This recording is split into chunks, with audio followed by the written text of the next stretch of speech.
অসমত কেতিয়াও ইমান অপদাৰ্থ অকৰ্মণ্য আৰু নিকৃষ্ট কৃষিমন্ত্ৰী আগতে কেতিয়াও আমাৰ চকুত পৰা নাই।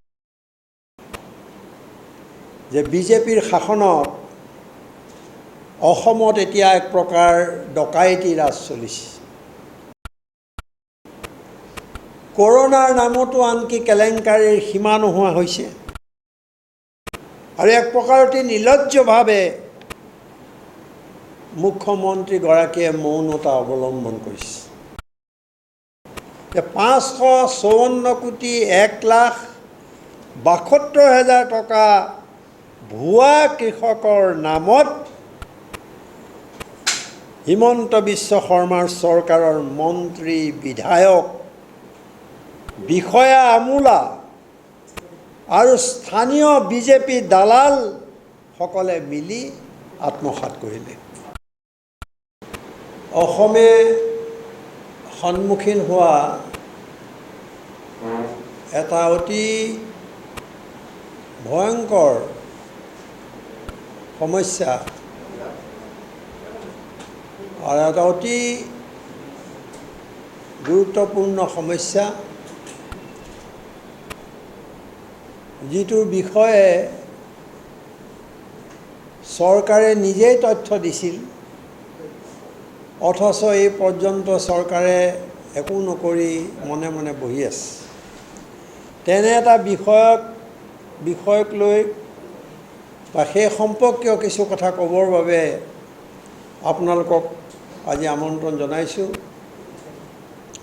মোৰ বাওঁফালে বহি আছে আঞ্চলিক গণমৰ্চাৰ সাধাৰণ সম্পাদক প্ৰণৱ চেতিয়া আৰু মোৰ সোঁফালে আছে আমাৰ উপসভাপতি ৰূপেন চৌধুৰী। আপোনালোকে বিষয়টো নিশ্চয় অৱগত যে ভুৱা কৃষকৰ নামত শ শ কোটি টকাৰ কেনেকৈ আত্মসাৎ হ'ল, অনিয়ম হ'ল, এই বিষয়ে আপোনালোকে নিশ্চয় অৱগত। এতিয়া আমি অতি দুখ আৰু উদ্বেগেৰে ক'বলগীয়া হৈছোঁ যে বিজেপিৰ শাসনত অসমত এতিয়া এক প্ৰকাৰ ডকাইতি ৰাজ চলিছে। চৰকাৰখনৰ কেওফালে এটা সমন্বয়হীন অৱস্থা, ব্যাপক দুৰ্নীতি আৰু মুখ্যমন্ত্ৰী তথা মন্ত্ৰীসকলৰ খেয়াল খুচিমতে অসমৰ ৰাজশাসন চলিছে। সাধাৰণ মানুহৰ অৱস্থা প্ৰতিটো ক্ষেত্ৰতে, এইবোৰ খবৰ আপোনালোকে আমাক দিছে। সাধাৰণ মানুহৰ জীৱন এক প্ৰকাৰ অচল হ'বলৈ ধৰিছে। কৰোনাৰ নামতো আনকি কেলেংকাৰীৰ সীমা নোহোৱা হৈছে। কিন্তু এইবোৰৰ বিৰুদ্ধে গণতান্ত্ৰিক এখন সমাজত মাত মতাৰ যি অধিকাৰ থাকে, তাকো যেন কাঢ়ি লৈ যোৱা হৈছে আৰু আমাৰ এই মৌলিক অধিকাৰৰ ওপৰত বা মৌলিক অধিকাৰ কাঢ়ি লৈ তেওঁলোকে স্বেচ্ছাচাৰিতাৰ চৰম দৃষ্টান্ত দাঙি ধৰিছে। শ শ কোটি টকাৰ কেলেংকাৰী পোহৰলৈ অহাৰ পিছতো আমি যে প্ৰথম মই ক'ব খুজিছোঁ এইটো নহয়,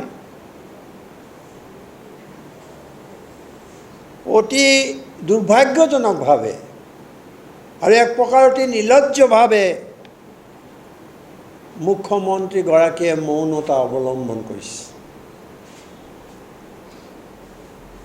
ইয়াতকৈ লাজ আৰু অপমানৰ কথা অসমবাসীৰ বাবে আন একো হ'ব নোৱাৰে। এতিয়া আপোনালোকে লক্ষ্য কৰক যে অসমত ভুৱা কৃষকৰ নামত শ শ কোটি টকাৰ লুণ্ঠনৰ কথাটো প্ৰথমে কোনে কৈছিল? এই কথাটো কৈছিল লোকসভাত বিজেপি চৰকাৰে কৃষি আৰু কৃষক কল্যাণ মন্ত্ৰী নৰেন্দ্ৰ সিং টোমাৰে যোৱা 20 জুলাই তাৰিখে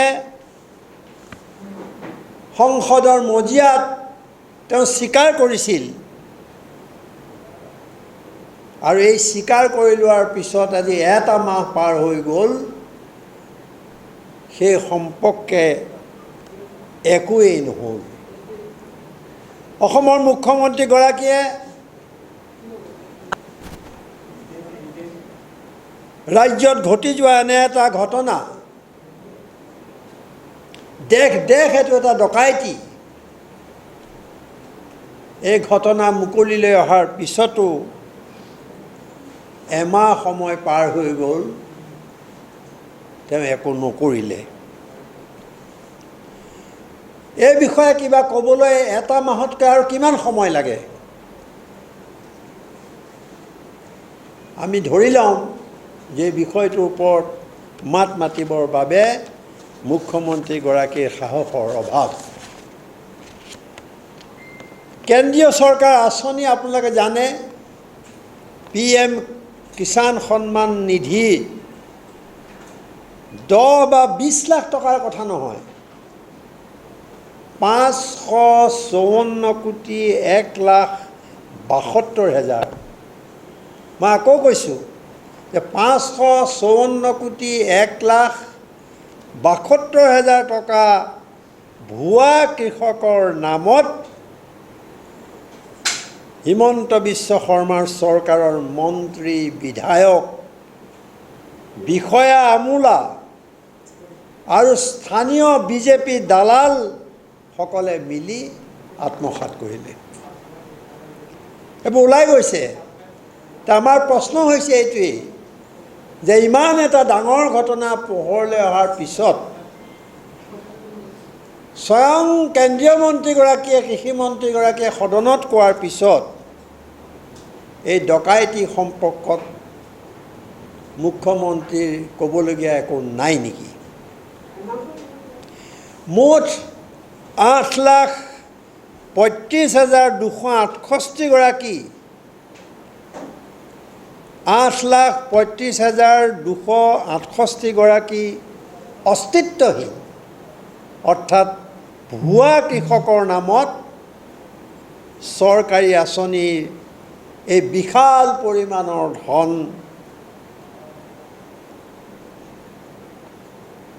উলিয়াই অনা যিসকল মানুহ এই ধন যে লৈ গ'ল ভুৱা কৃষকৰ নামত যে টকাটো লৈ গ'ল ডকাইতি কৰিলে আৰু কোনে তাক আত্মসাৎ কৰিলে মই কৈছোঁৱেই যে মন্ত্ৰী আমোলা বিজেপিৰ দালাল এইসকলে মিলি এই ধন আত্মসাৎ কৰিলে কোনটো মইতো ক'লোঁ যে 554 কোটি 1,72,000 টকা ভুৱা কৃষকৰ নামত টকাটো আৰু বাকী 8,35,268 গৰাকী অস্তিত্বহীন ভুৱা কৃষকৰ নামত হ'বনে অভিজিত কোনে খালে টকা কিয় খালে কেনেকৈ খালে কোনে কৃষকৰ নামত জালিয়াতি কৰিলে ইয়াৰ কোনো আজি পৰ্যন্ত তদন্ত নহ'ল এইটোৱে মূল কথা যে ইমান এটা ডাঙৰ ঘটনা চৰকাৰ নীৰৱে বহি আছে আজি পৰ্যন্ত তদন্ত নহ'ল 22 জুলাই তাৰিখে সংসদত প্ৰশ্নৰ উত্তৰত তন্নকৈ দেশৰ PM কিষাণ সন্মান নিধিৰ তথ্য সংসদৰ মজিয়াত তুলি ধৰা হৈছিল আৰু তুলি ধৰিছিল কোনে দেশৰ কৃষি আৰু কৃষক কল্যাণ মন্ত্ৰী নৰেন্দ্ৰ সিং টোমাৰে দেশৰ অন্য ৰাজ্যতো এই আঁচনিৰ নামত অলপ ইফাল সিফাল হৈছে মই নকওঁ যে অন্য ৰাজ্যত অলপ ইফাল সিফাল হোৱা নাই কিন্তু মনত ৰাখিব লাগিব যে অসমৰ দৰে ইমান ব্যাপক হাৰত অযোগ্য হিতাধিকাৰী বাছনি কৰি 560 কোটি টকা আত্মসাৎ কৰাৰ ঘটনা ক'তো ঘটা নাই। অলপ ইফাল সিফাল হৈছে স্বাভাৱিকভাৱে, কিন্তু অসমৰ দৰে ইমান এটা ভয়ংকৰ 560 কোটি টকা আত্মসাৎ কৰাৰ ঘটনা আমি ক'তো দেখিবলৈ পোৱা নাই। এটা কথা অতি স্পষ্ট যে বিষয়টোৰ সৈতে জড়িত চৰকাৰৰ মুৰব্বী, সংশ্লিষ্ট বিভাগীয় মন্ত্ৰী, বিধায়ক, চৰকাৰী বিষয়ামূলাৰ ষড়যন্ত্ৰমূলক অৰিহণা বা অপৰাধ অবিহনে ইমান ডাঙৰ এটা কেলেংকাৰী সংগত বৃহৎ পৰিমাণৰ ৰাজহুৱা ধনৰ বিতৰণৰ অনিয়ম কোনো কাৰণতেই সংঘটিত হ'ব নোৱাৰে। আৰু যদি অসমত সঁচাকৈ এখন নীতিনিষ্ঠ চৰকাৰ থাকিলেহেঁতেন, তেতিয়া অন্ততঃ কৃষকৰ জীৱনক লৈ কৃষকৰ ধন এনেধৰণে আত্মসাৎ কৰা কেতিয়াও সম্ভৱ নহ'লহেঁতেন। আচ্ছা, চাওক আপোনালোকে যে সংসদত কৃষিমন্ত্ৰীগৰাকীয়ে এই তথ্য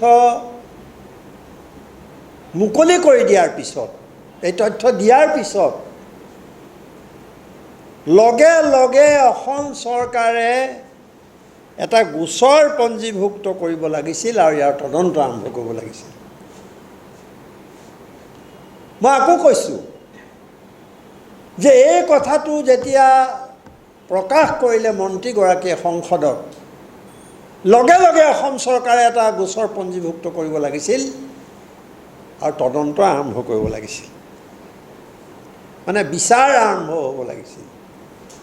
কিন্তু এনেকুৱা একো নহ'ল, একো নকৰিলে, আৰু আজিলৈকে এই সংবাদমেল পতাৰ সময়লৈকে তেওঁলোকে একো কৰা নাই। ইয়াৰ অৰ্থ হ'ল যে ইমান বৃহৎ পৰিমাণৰ ধন চৰকাৰৰ মন্ত্ৰী আমোলাৰ পৃষ্ঠপোষকতাতে যে আত্মসাৎ হোৱাৰ পিছতো দুৰ্নীতিৰ ক্ষেত্ৰত শূন্য সহনশীলতা শুনি শুনি আমাৰ কাণ ঘোলা হৈ গৈছে। আৰু এই চৰকাৰখনে কি কৰিলে, 560 কোটি টকাৰ এই ঘটনাৰ পিছতো তেওঁলোকে মনে মনে বহি থাকিলে। খাইছে খাওক, আমাৰ দলৰ মানুহেহে খাইছে, এনেকুৱা এটা মনোভাৱ যেন আমাৰ ধাৰণা হৈছে।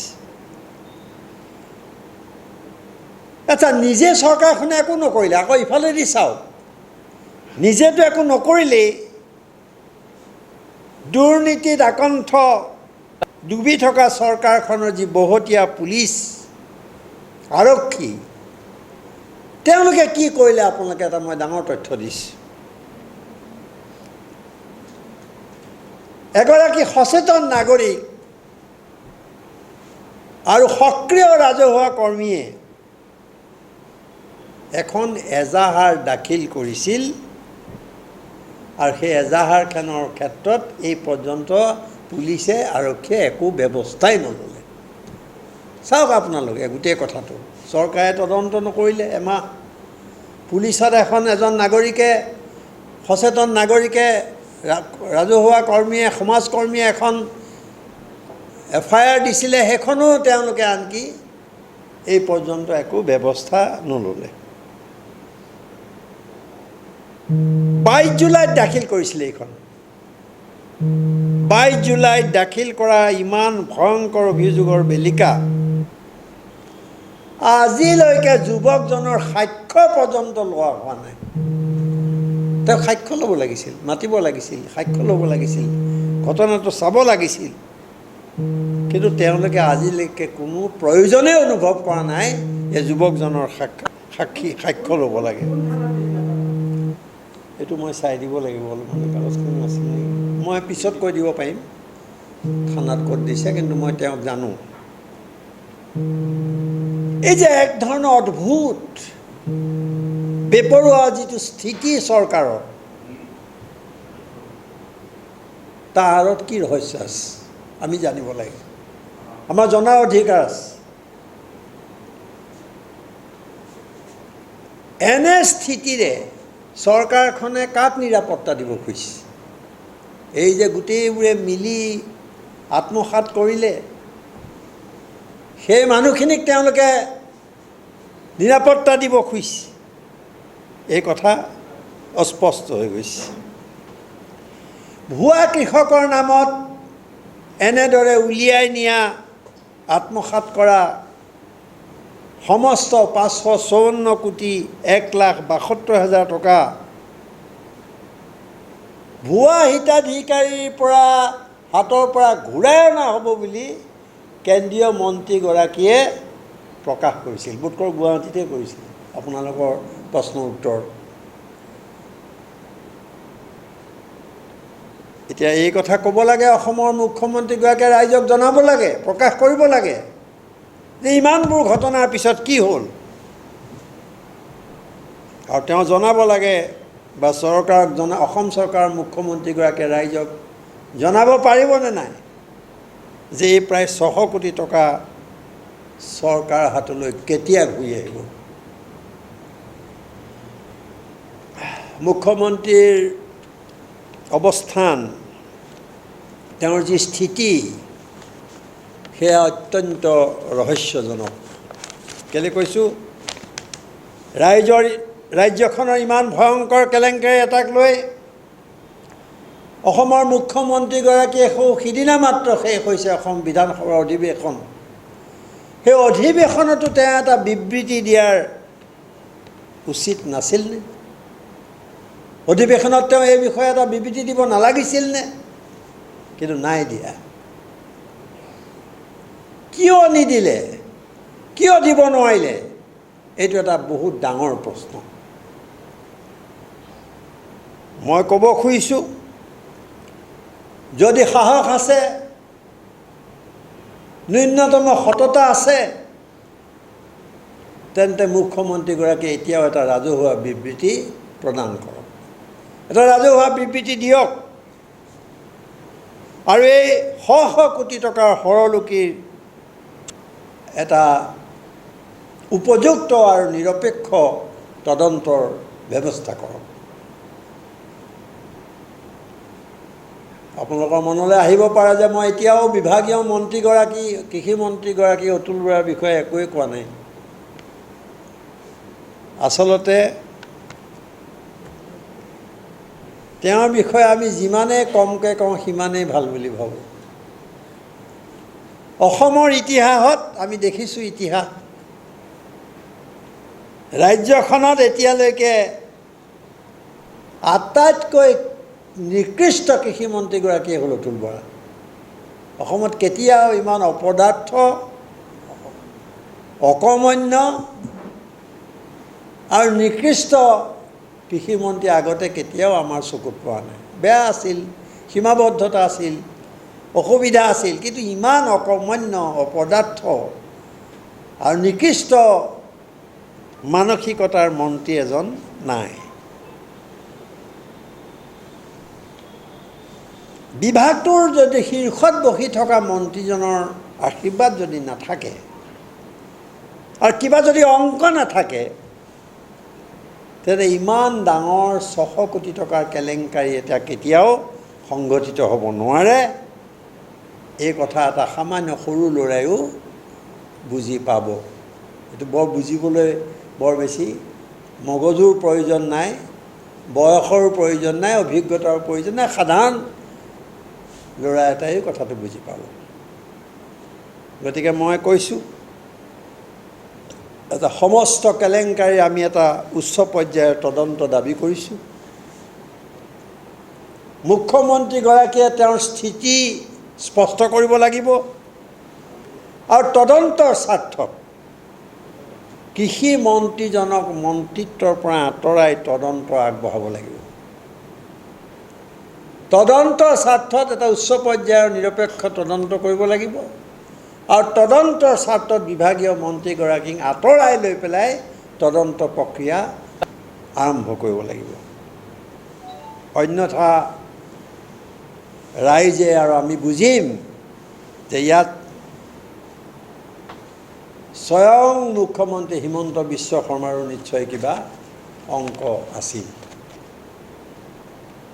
এইখিনিকে কৈ মোৰ আজি ক'বলগীয়াখিনি সামৰণি মাৰিছোঁ।